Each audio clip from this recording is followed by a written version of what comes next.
والسلام على نبيه وآله وصحبه وبارك وسلم. قال الله تعالى وتبارك في القرآن المجيد والفرقان الحميد. قل بفضل الله وبرحمته فبذلك فليفرحوا. صدق الله مولانا العظيم وصدق رسوله النبي الكريم الرؤوف الرحيم. اللهم نور قلوبنا بالقرآن وزين أخلاقنا بالقرآن وادخلنا الجنة بالقرآن ونجنا من النار بالقرآن. قال الله تعالى وتبارك في شان حبيبه مخبرا وآمرا إن الله وملائكته يصلون على النبي یا ایھا الذین آمنوا صلوا علیہ وسلموا تسلیما. اللہم صلی علی سیدنا و مولانا محمد معدن الجود والکرم صلاۃ و سلاما علیک یا سیدی یا رسول اللہ وعلی آلک و اصحابک یا محبوب رب العالمین. اس ڈرون کو پیچھے لے جائیں، یہ سارا کرنا میں شور دیتے ہیں. حمد و صلات کے بعد عالی مرتبت محتشم ذی وقار علماء کرام، مہمانان محتشم حضرات سامعین، السلام علیکم ورحمۃ اللہ وبرکاتہ. موسم رحمت ربیع الاول اپنی تمام توانائیوں کے ساتھ جلوہ فراز ہے. گلی گلی حضور کے نام کا چراغاں ہے. اہل ایمان کے آنگن محبت رسول کی خوشبو سے مہک رہے ہیں. کائنات میں اتنا تذکرہ ہم نے کسی کا ہوتے دیکھا نہیں جتنا میرے حضور کا ہو رہا ہے. میرے امام نے کہا تھا کان جدھر لگائیے تیری ہی داستان ہے. گھر گھر انہی کی باتیں، ہر لب پہ انہی کی نعتیں. اہل ایمان حضور کے ذکر سے مشام ہستی معطر کرتے ہیں اور ان کے دلوں کو قرار پہنچتا ہے. میرے شہر کے ایک پنجابی شاعر نے کہا تھا تینوں سینے دی میں ٹھنڈ آکھاں، تینوں سینے دی میں ٹھنڈ آکھاں، شہد گلاب تے کھنڈ آکھاں، تینوں نبیاں دا میں لاڑا آکھاں، تیرے ہجر دے وچ میں ہاڑا آکھاں. اور یہ پروفیسر انور مسعود صاحب ہیں تو مزاحیہ شاعر، لیکن جب نعت لکھنے پہ آئے تو قلم توڑ دیا. ان کا نام لبوں پر آئے میٹھا میٹھا منہ ہو جائے، ان کے بول بہاروں جیسے اور اصحاب ستاروں جیسے. ان سا پیارا اور نہ کوئی، ان سے بچھڑ کے لکڑی روئی. جب وہ سیر کو جایا کرتے سر پہ بادل سایا کرتے. تو اہل ایمان ان کے تذکروں کی مہک سے مشام ہستی معطر کیے ہوئے ہیں اور حضور کے ذکر کی خوشبو پوری کائنات میں پھیلی ہے. بد نصیب لوگوں نے حضور علیہ السلام کی محبت کی روشنی بجھانے کے لیے اور سینے محبت رسول سے خالی کرنے کے لیے جگہ جگہ خاک تراشے، اور ان کا خیال یہ تھا کہ شاید اس سے ہم عظمت رسالت مآب صلی اللہ علیہ وآلہ وسلم کو کم کر دیں گے. لیکن کائنات کا ایک ایک گوشہ حضور کے ذکر سے اسی طرح منور ہے، بلکہ ہر آنے والا لمحہ اور ہر آنے والی ساعت پہلے سے بڑھ کے حضور کے ذکر سے معمور ہے. چاند کی طرف منہ کر کے تھوکنے سے اس کی نوری کرنوں کو میلا نہیں کیا جا سکتا. تھوکنے والے کا اپنا منہ ہی گندا ہوتا ہے. مدینے کا چاند کل بھی روشن تھا، ہرا کا چاند آج بھی روشن ہے.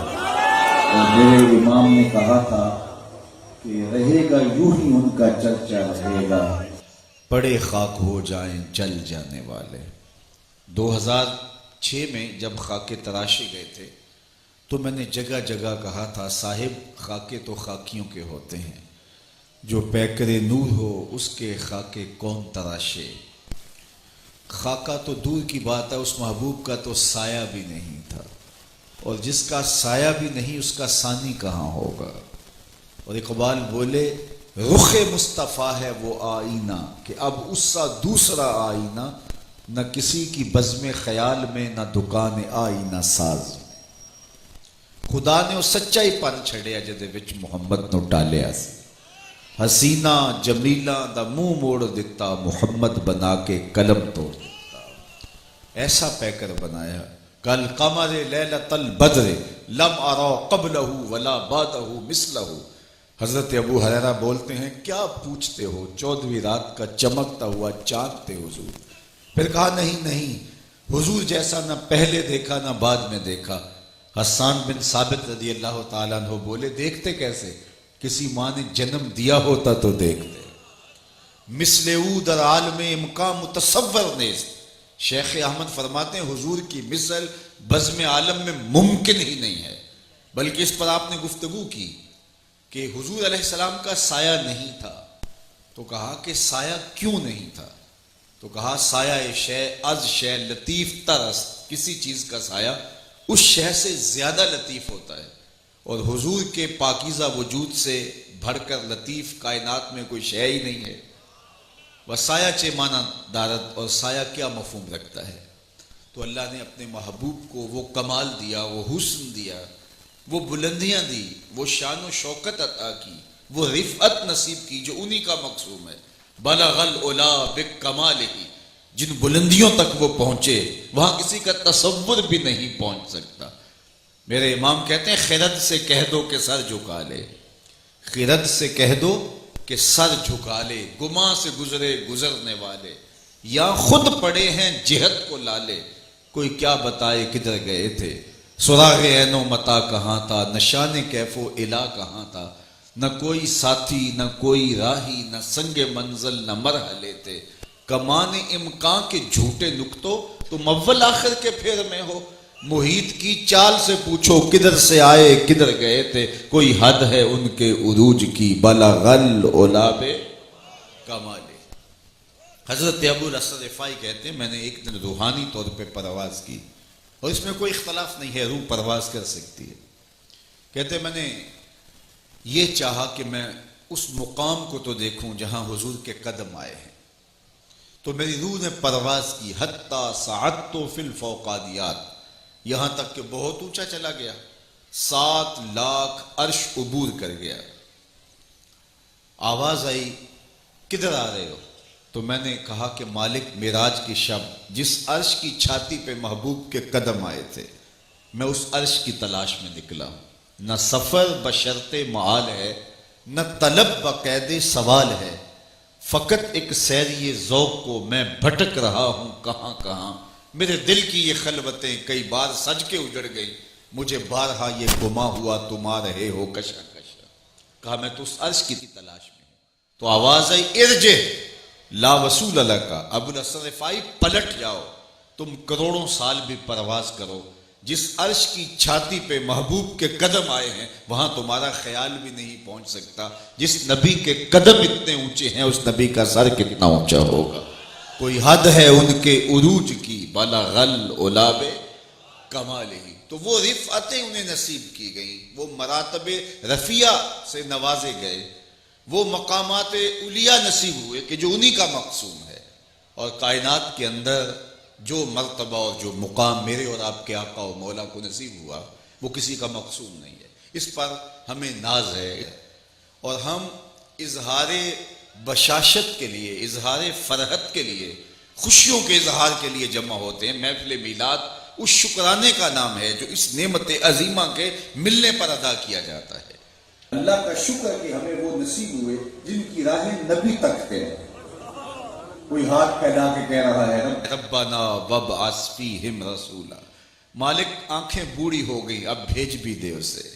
کوئی بولتا ہے مبشرا برسول یاتی من بعد اسمہ احمد. یہ حضرت عیسیٰ بول رہے ہیں، اپنے حواریوں کو کہہ رہے ہیں لوگوں میں جا رہا ہوں میرے بعد اب وہی آئے گا، چلو نام بھی بتا دیتا ہوں، اس پیارے کا نام احمد ہوگا. یہ حضرت عیسیٰ اپنے حواریوں کو بتا رہے. ایک حواری اٹھا اور پوچھتے حضرت جس کے قصیدے آپ بھی پڑھ رہے ہیں کیا آپ سے بھی افضل ہوگا؟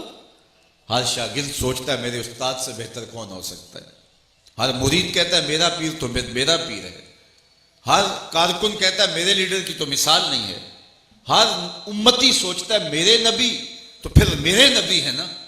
تو جب اپنے نبی کی زبان سے ہی کسی کے قصیدے سنے تو سوال تو پیدا ہوا، حضرت جس کے قصیدے آپ بھی پڑھ رہے ہیں کیا آپ سے بھی افضل ہوگا؟ تو سنو حضرت عیسیٰ نے کیا جواب دیا۔ انجیل برنباس کے اندر آج بھی یہ لفظ موجود ہیں، 1000 تحریف کے باوجود یہ لفظ آج بھی اس میں رہ گئے ہیں کہ جب حواریوں نے کہا حضرت جس کے قصیدے آپ بھی پڑھ رہے ہیں کیا وہ آپ سے بھی افضل ہوگا؟ تو سنو جواب حضرت عیسیٰ نے کیا دیا، آپ کے سینے میں ٹھنڈ پڑ جائے گی، پتہ نہیں کہاں کہاں سے سفر کر کے آئے ہو، جب جاؤ گے تو جھومتے ہوئے جاؤ گے۔ یہ لفظ روحوں میں گلاب کھلا دے گا اور یہ لفظ روحوں کے اندر روشنیاں پیدا کر دیں گے، ساری زندگی اس کی مہک بدن سے نہیں جائے گی۔ حضرت عیسیٰ نے کہا لوگو اب میرے بعد وہی آ رہا ہے جس کا نام احمد ہوگا۔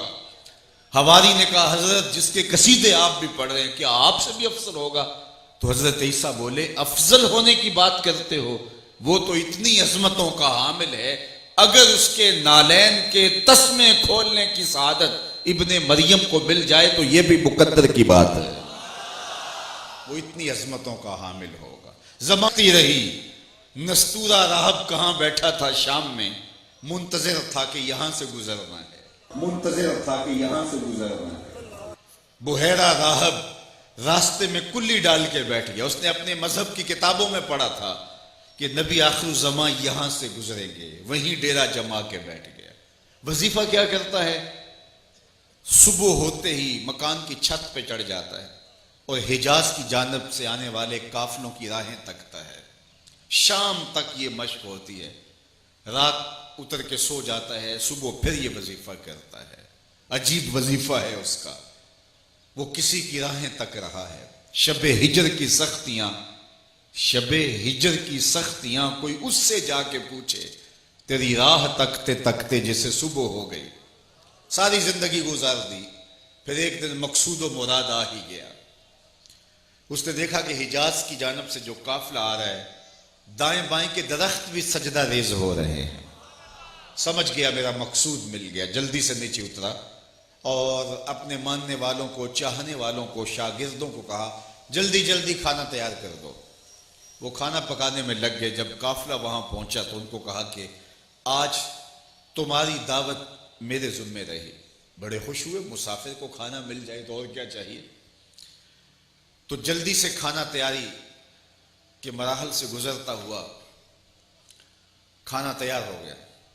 اب یہ سارے لوگ آ کے اس کی کٹیا کے قریب ایک بڑا سایہ دار درخت تھا، اس کے نیچے بیٹھ کے دوپہر کا کھانا کھانے کے لیے، اور حضور علیہ السلام کو اپنے سامان کے پاس چھوڑا ہے۔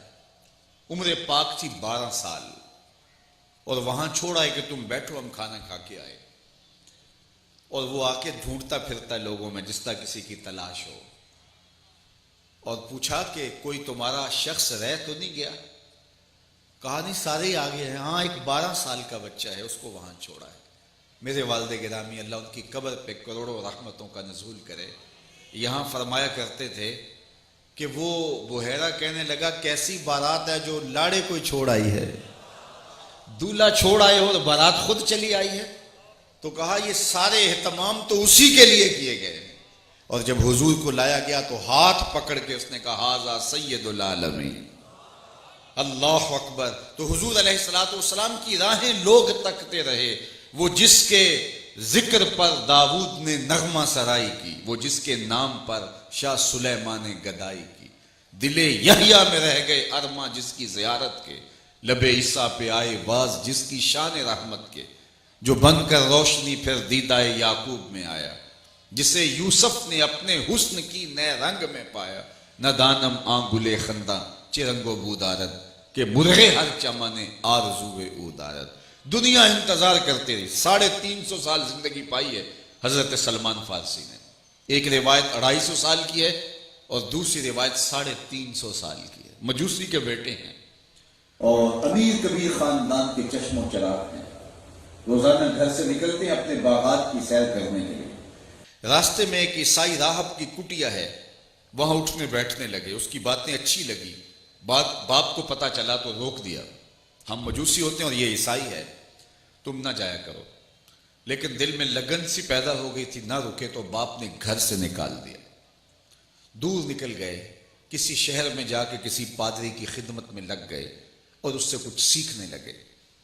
ایک وقت گزر گیا اس کی غلامی اور نوکری کرتے ہوئے، جب اس کا آخری وقت آیا تو اس نے بلایا تنہائی میں، کہا کہ میں اب اس دنیا کو چھوڑ کے جا رہا ہوں، تو نے میری بڑی خدمت کی ہے، میری تدفین کے بعد غموریا چلے جانا، وہاں کا جو راہب ہے وہ خدا رسیدہ ہے، تمہیں خیر مل جائے گی۔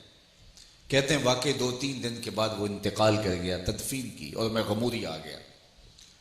مجھے جو اس نے پتہ بتایا تھا اس کے مطابق وہ شخص مل گیا، واقعی وہ بڑا شخص تھا، اور میں اس کی خدمت میں لگ گیا۔ ایک مدت میں نے اس کی خدمت میں گزار دی۔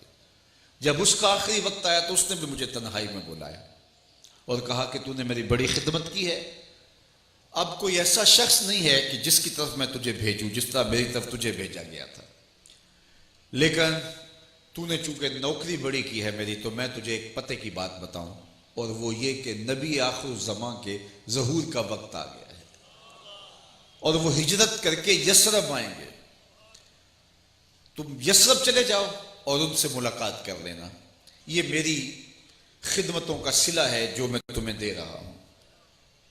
تو سلمان فارسی نے کہا کہ میں لمبی مسافتیں کاٹی ہیں، گھر چھوڑا ہے، آرام چھوڑا ہے، راحت بڑی زندگی ترک کی ہے، تو کہیں ایسا نہ ہو کہ کوئی شخص دعویٰ کر دے اور میں اس کو قبول کر لوں اور میری زندگی برباد ہو جائے، مجھے کوئی نشانی تو بتاؤ۔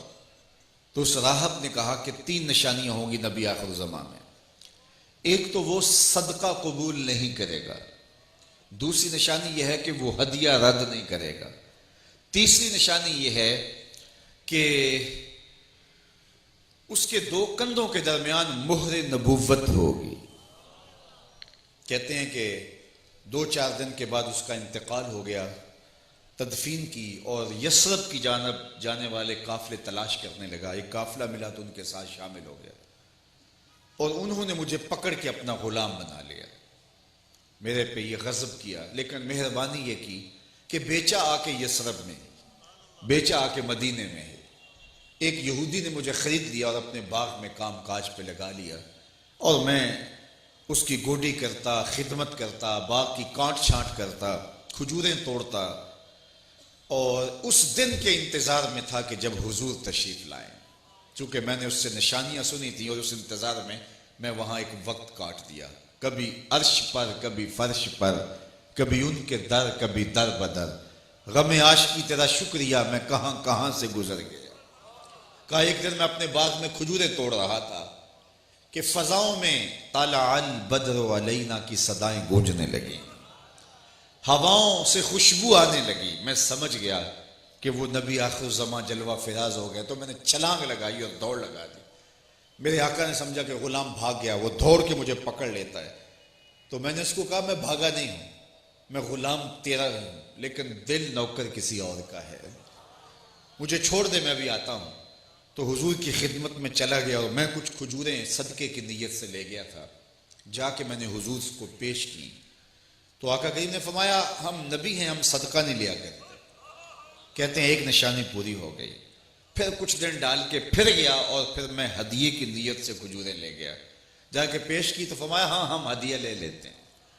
کہا نشانیاں 2 پوری ہو گئی تھی، ویسے چہرہ بھی بتاتا تھا یہ وہی ہیں، لیکن میری ضد تھی کہ تیسری نشانی بھی پوری ہو تو پھر میں مانوں۔ ایک دن حضور میرے باغ میں آئے، اور حضور نے اپنے مبارک کاندھے پہ کپڑا ڈالا ہوا تھا، اور مور نبوت کپڑے کے پیچھے چھپی تھی، اور میں پیچھے پیچھے ہوتا تھا۔ میری آرزو یہ تھی ہوا کا کوئی تیز جھونکا آئے اور یہ کپڑا ہٹے اور میں مور نبوت کی زیارت کر لوں۔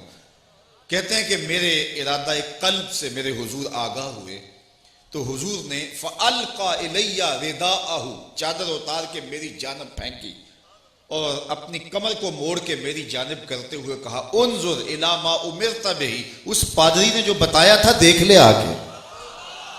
تو کہا جب میں نے دیکھا تو حضور کے 2 کندھوں کے درمیان مہر نبوت تھی۔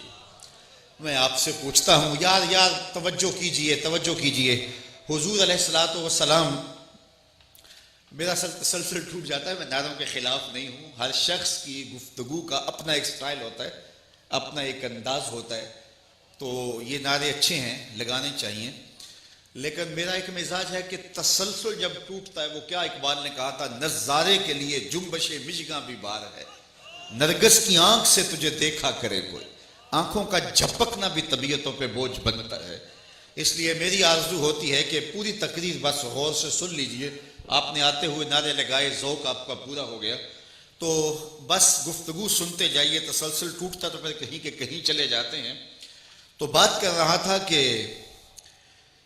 لوگوں نے انتظار کیے اور لوگوں نے دکھ سہے، میں اور آپ نے کوئی انتظار نہیں کیا، کوئی جگہ نہیں کاٹا، میں اور آپ آغوش مادر میں آئے، آنکھ کھلی تو ہمارے والد صاحب مسجد سے مؤذن کو بلانا ہے، اور انہوں نے کان میں آ کے مبارک دیتے ہوئے کہا، مبارک ہو تو حضور کا غلام بن گیا ہے۔ لوگوں نے تو مشقتیں سہی نا، تکلیفیں سہی، منتیں مانی، راہوں میں کلیاں ڈالی، منتظر رہے، در در کی خواب چھانی، لوگوں نے اس نبی تک پہنچنے کے لیے جو ہے وہ کھال کے اندر اپنے آپ کو لپٹوایا، لوگوں نے کوڑے کھائے، اذیتیں سہی، ہماری آنکھ کھلی تو ہم حضور کے نوکر تھے۔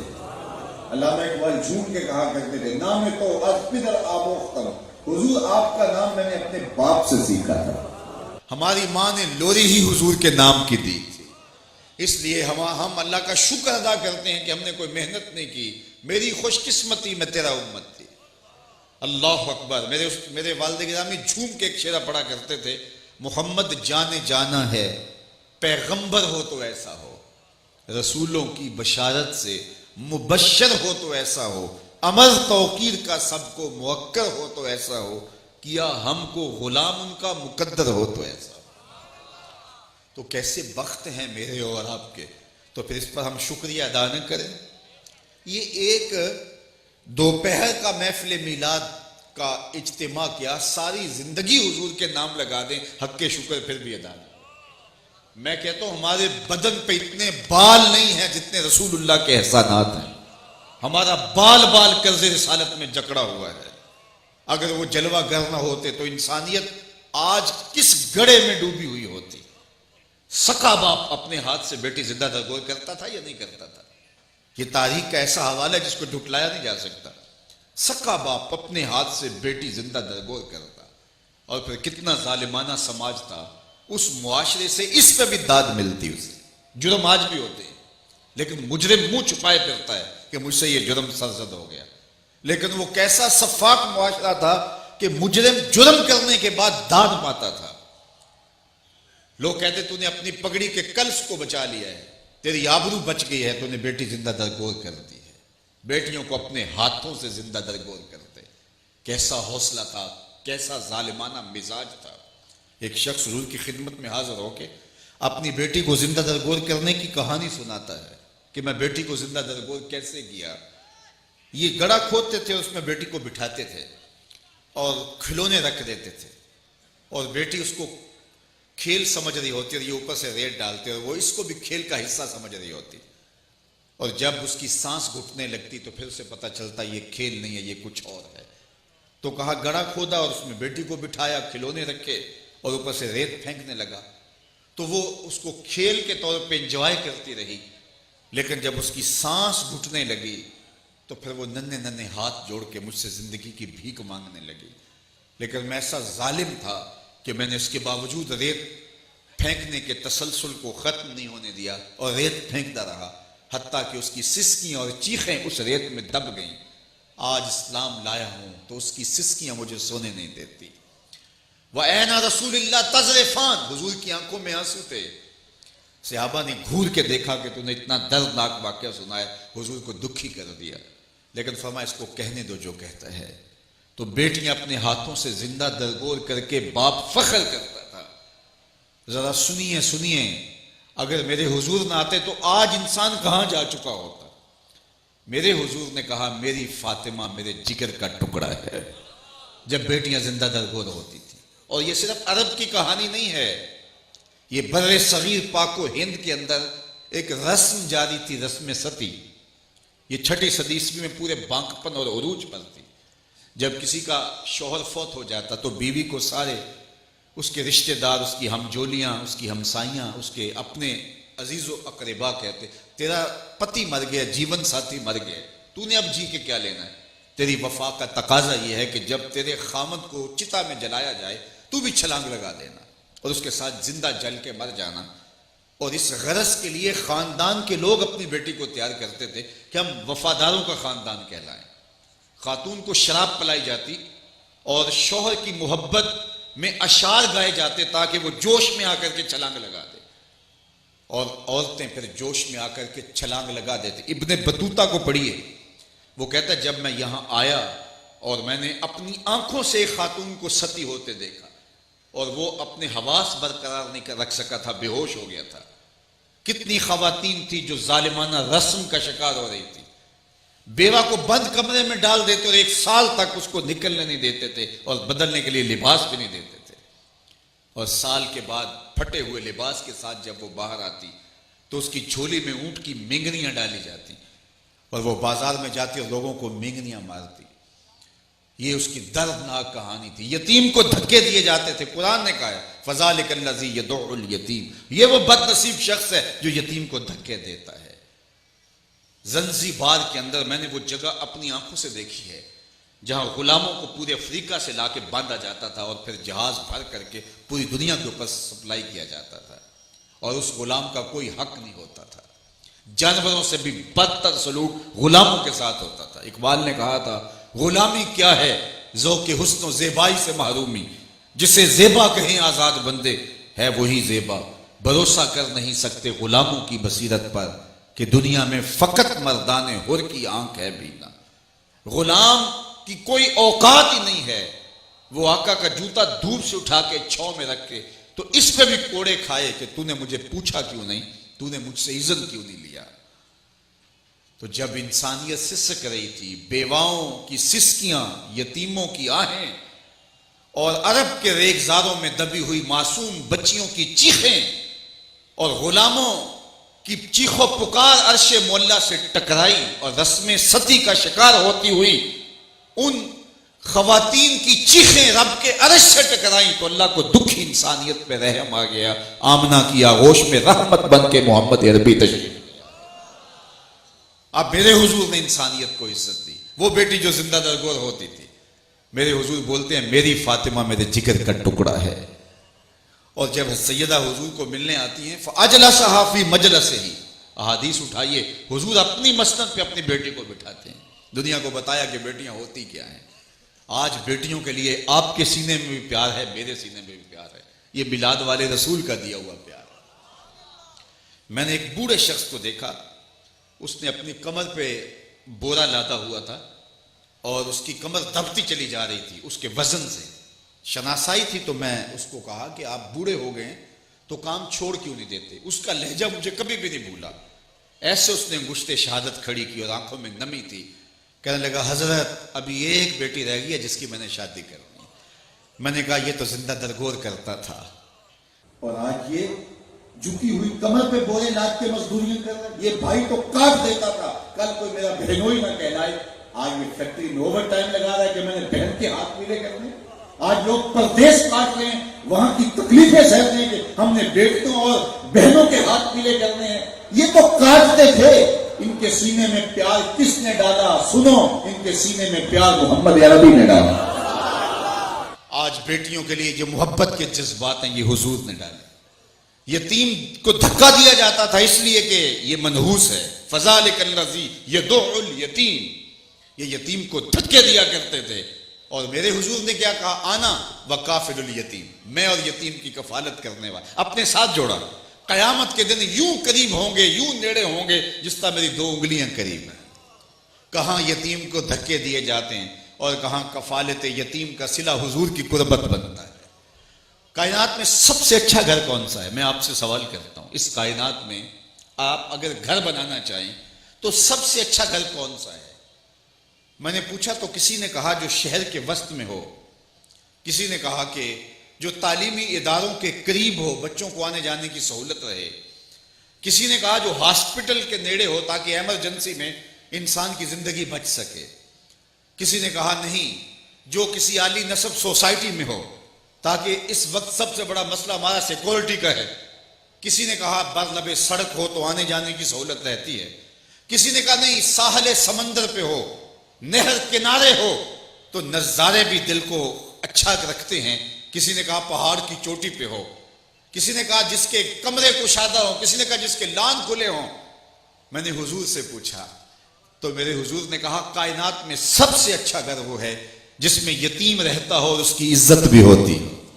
سب سے اچھا گھر چاہے وہ دو مرلے کا جھونپڑا کیوں نہ ہو, اس میں یتیم رہتا ہو اور صرف رہتا ہی نہ ہو, اس کو ذلیل کر کے نہ رکھا گیا ہو, اپنے بچوں کی طرح رکھا گیا, اس کی عزت بھی ہو, اس کی تکریم بھی ہو. میرے حضور نے کہا کائنات میں سب سے اچھا گھر وہ ہے, سب سے بہتر گھر وہ ہے. تو یہ میرے حضور کا دیا ہوا دین ہے. غلام بکتا ہے پھر نسلاً بعد نسلاً بھی غلام ہوتا ہے, اور آقا کا جوتا بھی اذن کے بغیر چھو نہیں سکتا, اس کی یہ اوقات بھی نہیں ہے. لیکن میرے حضور معراج سے واپس پلٹتے ہیں اور کہا بلال تو کون سا نیک عمل کرتا ہے, میں نے جنت میں تیرے قدموں کی آہٹ سنی ہے. کیا خیال ہے اس ایک جملے نے دور غلامی کی ساری تھکن اتار نہیں دی ہوگی, اور بلال فرش چھٹ کے فراز عرش پہ نہیں پہنچ گیا ہوگا. جو غلام آقا کا جوتا بھی اٹھا نہیں سکتا اس کو دو جہاں کا سردار کہہ رہا ہے میں تیرے قدموں کی آہٹ کو جنت میں سنا ہے. اللہ اکبر. فتح مکہ کا دن ہے, یہ تاریخ کا اہم ترین دن تھا, تاریخ اسلام کا روشن باب ہے. لیکن حضور علیہ السلام نے اپنے پیچھے جو ردیف بٹھایا تھا, جو سوار تھا حضور کے پیچھے, جو خوشی سے اچھلتا تھا اور حضور روکتے تھے. میرے حضور کا تو سر انور جھکا ہوا تھا عزت سے, حتیٰ کہ امامے کا کور اونٹنی کی کوہان کو لگتا تھا. لیکن وہ بچہ تھا, وہ خوشی سے اچھلتا تھا اس منظر کو دیکھ کے, حضور روکتے تھے. وہ بچہ کون تھا تاریخ میں ڈھونڈیے. وہ کسی سردار کا بیٹا تھا, انصاری سردار کا صاحبزادہ تھا, حضور کا کوئی نواسا تھا. جواب نفی میں ملے گا. وہ حضور کے آزاد کردہ غلام اور منہ بولے بیٹے زید بن حارثہ کا بیٹا اسامہ بن زید تھا. عملاً بتایا محمد عربی آج غلاموں کو عزت دینے آ رہا ہے. ایک غلام کو آج اہم دن اپنے ساتھ بٹھایا ہے, غلام زادے کو, اور دوسرے غلام بلال حبشی کو کعبے کی چھت پہ چڑھا دیا. کہا بلال یہاں کھڑے ہو کے اذان پڑھو. اللہ اکبر. آپ ابھی اذان کا وقت ہو تو رخ قبلہ کی طرف کریں گے اور اذان دیں گے. اور مجھے یہ بتائیے جب کوئی بندہ کھڑا ہی قبلہ کی چھت پہ ہو تو کدھر رخ کرے؟ جدھر رخ کرے ادھر ہی قبلہ ہے نا. اب حضور طواف کر رہے تھے, بلال اذان دینے لگے, جدھر جدھر حضور گھومتے تھے بلال بھی گھومتے چلے جا رہے. اقبال بولا اذاں ازل سے تیرے عشق کا ترانہ بنی, اذاں ازل سے تیرے عشق کا ترانہ بنی, نماز تو اس کی دید کا ایک بہانہ بنی, ادائے دید سراپا نیاز تھی تیری, کسی کو دیکھتے رہنا نماز تھی تیری. بلال حبشی بھی گھومتے جا رہے ہیں جدھر حضور جا رہے ہیں. پھر کیا آہنگ تھا اذان میں. کسی نے کہا نا ذرا ٹھہر جا مؤذن میرا دل لرز رہا ہے, ذرا ٹھہر جا مؤذن میرا دل لرز رہا ہے, کہیں کعبہ گر نہ جائے تیری شوخ مست اذان سے. تو یہ حضور کا مبارک نام تھا. غلاموں کو اٹھایا اور کہاں تک پہنچایا, یتیم کی کفالت کو اپنے قرب کی وجہ قرار دے دیا. بیواؤں کا آسرا بن کے لوگوں کے سامنے آئے. سمار الیتاما عصمت للارامل, یہ حضور کے اوصاف ہیں, یہ حضور کی شان ہے.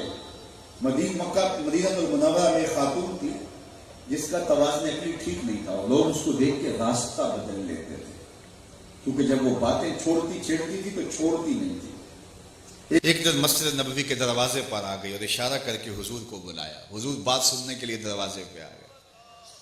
آج تو پیر صاحب کا اپنا ایک سٹیٹس ہے, مولوی صاحب کا اپنا ہے, سیاستدان کا اپنا ہے, سرمایہ دار کا اپنا ہے. میرے حضور سے بڑا سٹیٹس کس کا ہو سکتا؟ لیکن توازن عقلی نہیں ہے اس کا صحیح. اس نے اشارہ کیا, حضور دروازے پہ آ گئے. جی بتائیے, کہا آپ سے کوئی باتیں کرنی ہیں. کہا یا فرمایا کیجئے. کہا یہاں نہیں کرنی. کہاں کرنی ہے؟ کہا باہر آئیے. مسجد نبوی سے بعد کھلی جگہ تھی, حضور وہاں چلے گئے. کڑکتی دھوپ, عرب کا موسم, حضور کا نازک بدن, اور اس نے باتیں چھیڑ لی. مردوں کی نسبت عورتوں کی باتیں تو ویسے بھی لمبی ہوتی ہیں, اور سننے کو حضور مل جائیں تو پھر کون بات کو مختصر کرے گا. وہ کیا کسی نے کہا نا، اسی شوق میں کی ہیں تجھ سے ہزار باتیں، اسی شوق میں تجھ سے کی ہیں ہزار باتیں، تیرا حسن تیرے حسن بیاں تک دیکھوں۔ دیر تک اس نے حضور کو کھڑا کیا، صحابہ کو بڑا طیش آ رہا ہے کہ یہ عورت بار بار باتیں کیے جا رہی ہے، اور کسی کی باتیں بھی بے مقصد، کبھی ادھر کی چھیڑ دیتی ہے، کبھی گھر کی چھیڑ دیتی ہے، کبھی ہمسائی کی بات کرنے لگ جاتی ہے۔ غصہ بڑا آ رہا تھا لیکن کہہ کچھ نہیں سکتے تھے، حضور خود کان لگا کے سن رہے تھے۔ وہ جیسی بھی باتیں کر رہی تھی میرے حضور سن رہے تھے۔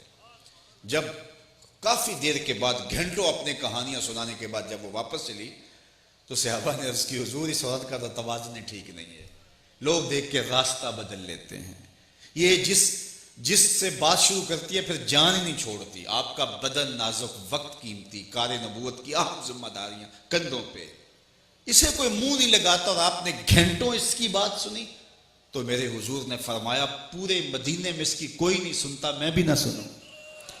اور اس کو بلا کے کہا، بڑھیا جب دکھڑے زیادہ ہو جائیں جہاں مرضی کھڑا کر کے اپنی کہانی سنا لیا کر، ایک تو ہی ہوتے ہیں میری آساں دا سہارا، دس کنوں کراں جے تینوں نہ کراں یار۔ یار کیا میں حضور کا میلاد نہ مناؤں؟ میں نہیں مولوی تیرے دلیلوں کو مانتا، میں تو زندگی حضور کے نام پہ لگا دوں گا، میں تو جیوں گا تو حضور کے لیے، میں تو مروں گا حضور کے لیے، میری ایک ایک سانس حضور کے لیے ہوگی، اس لیے کہ زندگی کا سارا کرینہ ہی مجھے حضور نے دیا ہے، جینے کا سلیقہ ہی اسی چوکٹ سے ملا ہے۔ خدا شناسی تو دور کی بات ہے، ہم خود شناس بھی نہ ہوتے اگر حضور نہ آتے۔ مجھے بتاؤ، انسان اشرف المخلوقات ہے نا، لیکن درختوں کو، حشرات الارض کو، چوپایوں کو، جانوروں کو، اجرام فلکیہ کو، سورج چاند ستاروں کو، نباتات کو، بہائم کو، وحوش و طیور کو، کس کس کو نہیں پوچھتا؟ اپنے ہاتھوں کے بنے ہوئے مٹی کے بتوں کو اور مادوؤں کو اپنا معبود سمجھتا ہے، پتھر کے اصنام کے آگے سجدہ ریز ہوتا ہے، لکڑی کے اوثان کے آگے اپنی پیشانی کا تقدس پامال کرتا ہے، خود آٹا گوندھ کر کے بت بناتا ہے، پھر دھوپ میں خشک کرتا ہے، پھر اسے اپنا معبود بھی مانتا ہے، بھوک لگتی ہے تو توڑ کے کھا بھی لیتا ہے۔ یہ کیسی کہانی تھی؟ یہ تو میرے حضور نے آ کے بتایا، صاحب یہ تیرے معبود نہیں ہیں، یہ تیری دہلیز کے نوکر ہیں۔ چاند کو پوچھتا ہے، یہ دیکھ انگلی اٹھتی ہے اور وہ ٹکڑے ہو کے قدموں میں آتا ہے۔ سورج کو پوچھتا ہے، یہ دیکھ اشارہ ہوتا ہے اور وہ بھاگتا ہوا عصر کے وقت پہ آتا ہے۔ درختوں کو پوچھتا ہے، جا میں نہیں تو ہی کہہ دے تمہیں اللہ کا رسول بلا رہا ہے۔ پتھروں کو پوچھتا ہے، دیکھ مٹھی ابو جہل کی ہے اور پتھر کلمے محمد عربی کے پڑھ۔ اب انسان کو پتا چلا کہ میں کون ہوں، اب اس کی آنکھ کھلی، اب اسے سمجھ آئی کہ ستاروں سے آگے جہاں اور بھی ہیں۔ اب اسے پتا چلا پرے ہے چرخ نیلی فام سے منزل مسلمان کی، ستارے جس کی گرد راہوں وہ کارواں تو ہے، کانپتا ہے دل تیرا اندیشہ طوفان سے کیا، ناخدا تو، بحر تو، کشتی بھی تو، ساحل بھی تو، دیکھ آ کر کوچائے چاکے گرے میں کبھی، کیس تو، لیلا بھی تو، صحرا بھی تو، محمل بھی تو، وائے ناکامی کہ تو محتاج ساکی ہو گیا، میں بھی تو، مینا بھی تو، مستی بھی تو، حاصل بھی تو، آہ کس کی جستجو آوارہ رکھتی ہے تجھے، راہ تو، راہ رو بھی تو، راہبر بھی تو، منزل بھی تو، بے خبر تو جوہر آئینہ ایام ہے، تو زمانے میں خدا کا آخری پیغام۔ انسان کو تو سمجھ آئی اس دہلیز پہ آ کے۔ سید خورشید گیلانی، سید سلیم گیلانی کا ایک شعر میں آپ کے سامنے رکھوں، میری ساری تقریر کا اگر آپ اس کو خلاصہ کہہ دیں تو کافی ہوگا، یہ مناسب ہوگا کہ پوری تقریر کا خلاصہ کہہ دیجئے، کیونکہ آج کل ہمارا نعتی ادب بھی تو پامال ہو گیا نا، بٹن تاں کر دیتے، بٹن تھاں کر دیتے، نکی جی ہاں کر دے، یہ شاعری ہے۔ اب دیکھو حسن نعت کا دیکھیے، اور میری ساری گفتگو کو جو ہے وہ آپ ذہن میں رکھیے، ایک شعر میں کوزے میں جو ہے وہ سمندر بند کر دیا، نہ خرد کی روشنی تھی نہ جنوں کی آگہی تھی، ذرا غور کیجئے، نہ خرد کی روشنی تھی نہ جنوں کی آگہی تھی، تیری رہبری سے پہلے یہ جہاں جہاں نہیں تھا، تیری رہبری سے پہلے یہ جہاں جہاں نہیں تھا، تیرے آستان سے پہلے کوئی آستان نہیں تھا، میں وہ زمین تھی جس کا کوئی آسمان نہیں تھا۔ تو زندگی کا سارا نور اور زندگی کا سارا جمال اس چوکھٹ سے ملا۔ میں آپ سے پوچھتا ہوں، جس نبی نے زندگی کا حقیقی نور ہمیں دیا، کیا ایک دن کے محفل میلاد سے حق ادا ہو جائے گا؟ آئیے اپنی ساری زندگی حضور کے نام لگانے کا عہد کیجئے، یہ میلاد کا لفظ تو عربی زبان کا ہے، اس کو اردو زبان میں تو یوم پیدائش کہتے ہیں، اور انگلش میں برتھ ڈے کہا جاتا ہے۔ کسی کی برتھ ڈے پہ جانے کا کبھی اتفاق ہوا ہو؟ پہلی بات تو یہ ہے کہ کسی کی برتھ ڈے پہ اگر آپ جاتے ہیں تو یوں ہی تو نہیں چلے جاتے جب تک وہ بلائے نہ۔ تو کیا آج حضور کے میلاد پہ بن بلائے آگے؟ کسی نے بلایا ہے تو آئے ہو نا۔ اور دوسری بات، جب کسی کی برتھ ڈے پہ جاتے ہو کبھی خالی ہاتھ گئے ہو؟ کہتے یار اس نے بلایا ہے تو پھر کوئی تحفہ بھی تو لے کے جانا چاہیے، اور تحفہ بھی اس کے مزاج کے مطابق لے کے جاتے ہو۔ بچہ ہے تو کھلونے لے جاتے ہو، بوڑھا ہے تو پھول لے جاتے ہو، کوئی پڑھا لکھا پروفیسر ہے، ڈاکٹر ہے تو کتابیں لے جاتے ہو۔ کبھی ایسا ہوا ہے کہ کسی بوڑھے کی سالگرہ پہ گئے ہو اور اس کی برتھ ڈے پہ آپ کھلونے لے گئے ہو؟ کبھی ایسا ہوا؟ آپ کبھی ایسا نہیں کرتے۔ آپ دیکھتے ہیں کہ جس کی برتھ ڈے پہ جا رہا ہوں اس کا مزاج کیا ہے۔ تو حضور علیہ السلام کے میلاد پہ آئے ہو تو کوئی تحفہ حضور کو بھی پیش کرو، خالی ہاتھ نہ جانا، کوئی تحفہ پیش کرو۔ تحفہ بھی وہ پیش کرو جس سے حضور خوش ہوں۔ یہ درہم و دینار میرے حضور کو نہیں چاہیے۔ تو حضور کیسے خوش ہوں گے؟ حضور سے پوچھ لیجئے۔ تو وہ فرماتے ہیں وَجُعِلَتْ قُرَّةُ عَيْنِي فِي الصَّلَاةِ، نماز میری آنکھوں کی ٹھنڈک ہے۔